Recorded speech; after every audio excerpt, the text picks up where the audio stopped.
Welcome back to Soulful Strategies with Kathleen Amy, the podcast where we blend intuition with strategy and the actual practical approaches to empower your business journey.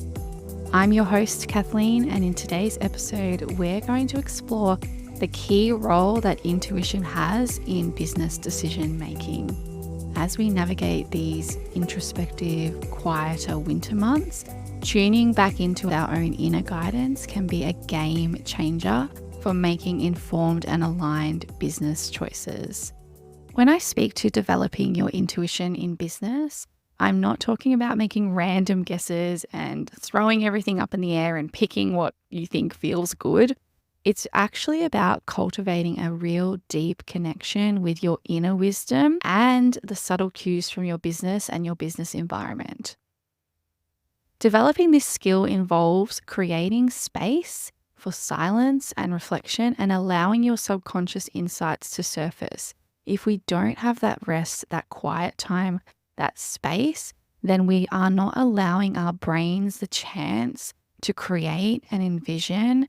And this in turn not only stifles our creativity, but our intuition and our connection to ourself and our business. Our intuition, our gut, our inner guide, however you like to describe it or wherever it feels present for you, can be really tricky to connect to if we have been disconnected or overriding it for a long time. I like to begin by regularly setting aside time to check in with myself, completely free from external distractions. This could be through meditation, it could be journaling, or it could just simply be sitting quietly, whatever feels good for you. The goal is to become attuned to your inner voice and recognize the feelings or hunches that arise when you're contemplating your business decisions. It really is a practice in listening to your intuition on small decisions to build confidence in your ability to discern these inner signals and really tune in to whether you're acting and making a decision out of fear or shame or another kind of feeling, or if it's actually your intuition kind of nudging you along. Over time in doing this, I really began to enhance my sensitivity to these insights, and it made it easier to trust my own intuition when faced with larger business choices and noticing whether it was a feeling that I was acting from. Was I just a little bit scared to do the thing? Or was my intuition actually telling me that this probably was not a good choice for me? One other thing that has been very supportive for me is diving into my human design chart or gene keys, which you may like to look at, to explore how your intuition will present itself to you and your body. I won't dive deep into the details of how these tools work, but I invite you to consider exploring them if you feel called to. I'd love to invite you along with a little contemplation or some questions to prompt your thinking around intuition in business. And to kind of set the scene, I like to describe intuition as this subtle art of knowing without reasoning. It's that inner whisper, that gut feeling that guides you towards the decisions that might not be immediately obvious through rational thought alone. And harnessing this can give you a really unique and competitive edge and a deeper understanding of your own business landscape. Before you begin using intuition in your business decisions, take a moment to reflect on its nature and how it interacts with your business practices. You might like to grab a journal and a pen and pause this podcast and write alongside me as I'm speaking, pausing after each question or in whatever way feels good for you. Let's dive in. The first question I like to ask is, what does intuition actually feel like for you? And you can reflect on this by recalling a past decision where you followed your intuition. What sensations, emotions, or thoughts accompanied this decision? Identifying these and how your intuition communicates with you and how it doesn't communicate with you can help you recognize it more clearly in the future. The second question is, when have you last ignored your intuition in a business context, and what was the outcome? Reflecting on times when you chose to ignore your intuition can be just as enlightening as remembering when and why you followed it. The third question is, what fears or beliefs might be blocking your intuition? Sometimes fear of making a mistake or a deep-seated belief that only data-driven decisions are valid can block your intuitive insights. Are there any beliefs that might be hindering your intuitive abilities?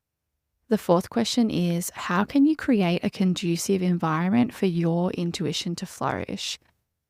We know that intuition often requires space and quiet to surface. So what changes can you make in your daily routine or work environment to foster these conditions? The fifth question is, what small step can you take today to strengthen your intuitive decision making? Intuition, like any skill that we develop, gets stronger with practice. Think of a small, low-risk decision you can make today based solely on your intuition.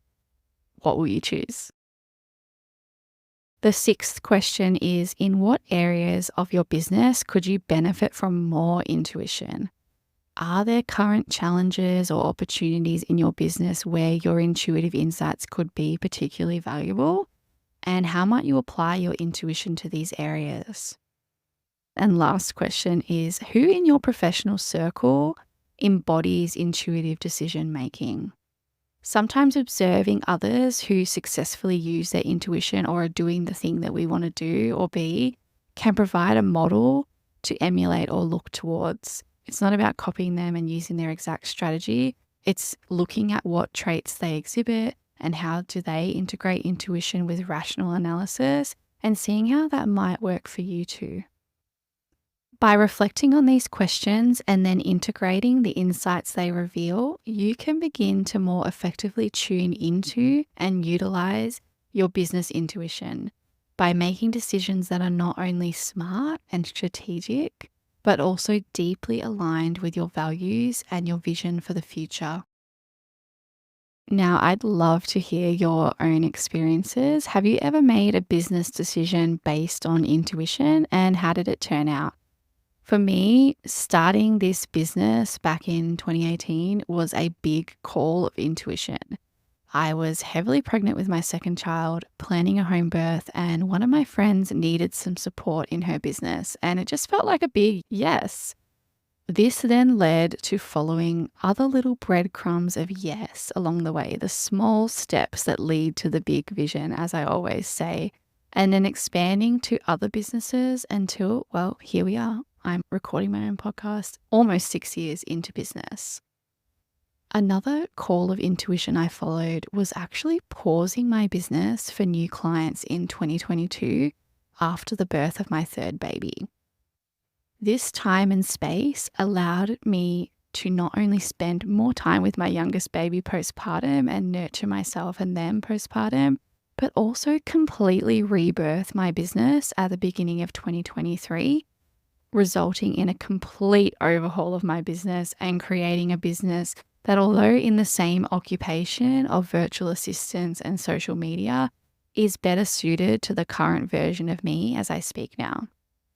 My systems were upgraded, my strategies were upgraded, my boundaries were upgraded, my vision became more expansive, and this is all a result of following my intuition and blending in the strategy and the small steps to get there to support it all. I am certain that there are times in your life, and using these questions as a prompt for your reflection, where you can think about where you have followed your intuition and have created something really magical out of it.